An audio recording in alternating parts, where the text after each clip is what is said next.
दिनै उदालगुरि जिल्लानि सिङाव थानाय खालाइगावआव आनन्द मार्गनि मोनसे जिल्लायारि मावबादा खुंनाय जादों। बे हाबाफारियाव सुभाष मजुमदारा हांख्रायजानाय आलासि महरै बाहागो लायो आरो आनन्द मार्गनि उदालगुरि जिल्ला भक्ति गाहाय सत्यरन्जन सरकार, गुवाहाटी दालायनि नेहाथारि नित्य देबानन्द, अबधूत आरो गुबुन गुबुन सिबियारिफोरा जोबजासिम जाफुंसार महरै बाहागो लायो। आनन्द मार्गनि गुबै थांखियानो जादों सुबुं धोरोम थामहिनबा बुहुमाव जेसेबांखि धोरोम थाया मानो सुबुं धोरोमा गासैनोबो बयनिख्रुइ साबसिन धोरोम। बेनो जिउआव रंजानायनि गुबै थांखि। आनन्द मार्गर মূল উদ্দেশ্য কলে একটা বাক্যত ক'বলৈ গ'লে আত্মউৎখাটন জগত হিতাইছে। নিজৰ মুক্তি মুখ্য পাপৰ লাভৰ লগে লগে জগতৰ কল্যাণ সাধন। মাৰ্গৰ গুৰু শ্ৰী শ্ৰী আনন্দমূৰ্তিজীয়ে গোটেই বিশ্ব মানৱক এখন সবল সুস্থ সমাজ গঢ়ি তোলাৰ কাৰণে বিভিন্ন আঁচনি দিছে। ইয়াৰ বিভিন্ন শাখা প্ৰশাখা আছে। তাৰ মাজতে এই চেমিনাৰবিলাক হৈছে এটা শাখা। ধৰ্ম মহাচক্ৰ হয়, তাৰ গামে গঞ্জে গৈ মানে চেমিনাৰবিলাক হয়, মানুহক যাতে সচেতন হিচাপে গঢ়ি তুলিব পাৰি, মানুহক যাতে সুস্থ সবল মানৱ হিচাপে পূৰ্ণ মানৱ হিচাপে গঢ়ি তুলিব পাৰি, তাৰ প্ৰচেষ্টাতে ইয়াত আধ্যাত্মিকতাৰ পৰা ধৰি সমাজ, অৰ্থনীতি, আধ্যাত্মিক সকলো দিশত মানে ক্লাছ লোৱা হয় আৰু এই ক্লাছত আৰু যোগৰ ক্লাছ কৰা হয়। ইয়াত এইখিনি সম্ভৱ হৈ উঠা নাই।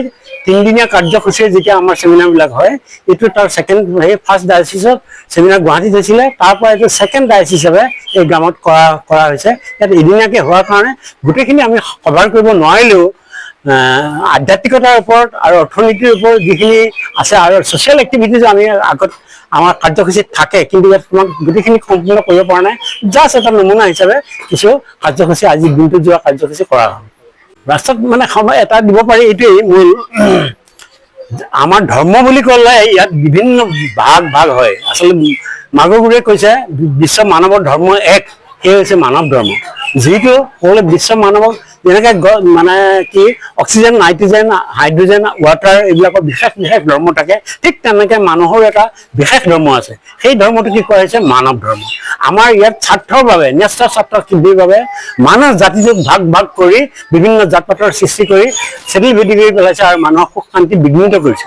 কিন্তু মাৰ্গৰ গুৰুৱে এনেকুৱা এটা দৰ্শন দিছে যে মানুহে যদি নিজৰ মনুষ্যত্ব জ্ঞান ৰক্ষা কৰি নিজৰ আচাৰ ব্যৱহাৰ মানে যিবিলাক কৰ্ম মানুহ হিচাপে যিবিলাক কৰিব লাগে সেইবিলাক নকৰে, তেওঁক মানুহ বুলি কোৱা নাযায়। শৰীৰটো মানুহ হ'ব পাৰে, কিন্তু এইটো মানুহ নহয়। গতিকে মানুহৰ ধৰ্ম এক, আৰু সেইটোৱে মূল কথাটো হৈছে বিশ্ব মানৱৰ, অকল মানৱ নহয় সকলো জীৱ জন্তু ঈশ্বৰৰ সৃষ্টি জগতৰ সকলো প্ৰাণীকেই সেৱা শুশ্ৰূষা আগবঢ়োৱাটো হৈছে আনন্দ মাৰ্গৰ লক্ষ্য আৰু উদ্দেশ্য।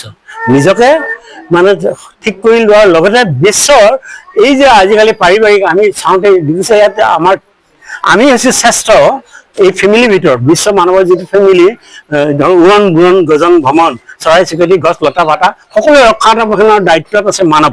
আৰু এই দায়িত্বখন থাকি পেলাই তেওঁ সবৰ ওপৰত, আৰু গতিকে বাকীবোৰ আমাৰ চিষ্টাৰ, ব্ৰাদাৰ চিষ্টাৰ, গতিকে সেইবোৰৰ ৰক্ষণাবেক্ষণ দিয়াৰ দায়িত্ব আমাৰ মানৱৰ, আমাৰ শ্ৰেষ্ঠ হিচাপে, শ্ৰেষ্ঠ দাদা হিচাপে এটা পৰিয়ালৰ, এই বিশ্ব মানৱৰ এটা পৰিয়ালৰ এই শ্ৰেষ্ঠ দাদা হিচাপে মানৱৰে দায়িত্ব সকলোবোৰৰ দায়িত্ব পালন কৰা। তেতিয়াহে আমি শান্তিৰে দিন কটাব পাৰিম। পৃথিৱীত মানুহ নামৰ যে এটা জাতি আছিলে, আজি 10 লক্ষ বছৰতে আগতে আহিছিলে, আৰু এতিয়া আছে, আৰু সেই এতিয়া পূৰ্ণতালৈ লাহে লাহে উন্নীত হ'ব পাৰিব। সকলোখিনি ৰচদ আহিলাপাতি এই মাৰ্গৰ গুৰুৱে তেওঁৰ বিভিন্ন দৰ্শনত, 3 দৰ্শন, সমাজ দৰ্শন, আধ্যাত্মিক দৰ্শন, অৰ্থনৈতিক দৰ্শনত দি গৈছে। আৰু তাৰ উপৰিও 5018টা গান তেওঁ দিছে মানৱ কল্যাণৰ বাবে। এজন প্ৰকৃত মানুহ হিচাপে গণ্য পাবলৈ সমাজত কি কৰা উচিত? মানুহে নিজক বুজি পাব লাগিব প্ৰথম। হু ন'জ হিমছেল্ফ, মানে হি ন'জ দ্য ৱৰ্ল্ড বুলি কৈছে। গতিকে তেওঁ নিজক প্ৰথম বুজি পাব লাগিব। তেওঁ ক'ৰ পৰা আহিছে, কি উৎসৰ পৰা আহিছে, তেওঁ কেনেকৈ এই সৃষ্টি হ'ল, আৰু তেওঁৰ উদ্দেশ্য কি, লক্ষ্য কি। এই যে মই ইয়াক আগতে উল্লেখ কৰি গৈছোঁ যে তেওঁৰ লক্ষ্যটোৱেই হোৱা উচিত মানুহৰ নামৰ এটা বিশেষ ধৰ্ম আছে। কৈছে আহাৰ নিদ্ৰা ভয় মৈথুন ঈশ্বৰ সামান্য মেটত পশু ভিন্নৰাম ধৰ্মহি তেচামৰ দিক্কু যথা ধৰ্মে নিহীনা পশু সমানা।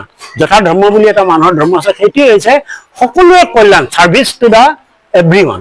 ছাৰ্ভিচ টু দ্য এভৰিৱান, নিজৰটো লাগিবই চেল্ফ ৰিয়েলাইজেশ্যন, তাৰ লগে লগে সকলোকে ছাৰ্ভিচ দিয়াটো হৈছে মানুহৰ মূল লক্ষ্য।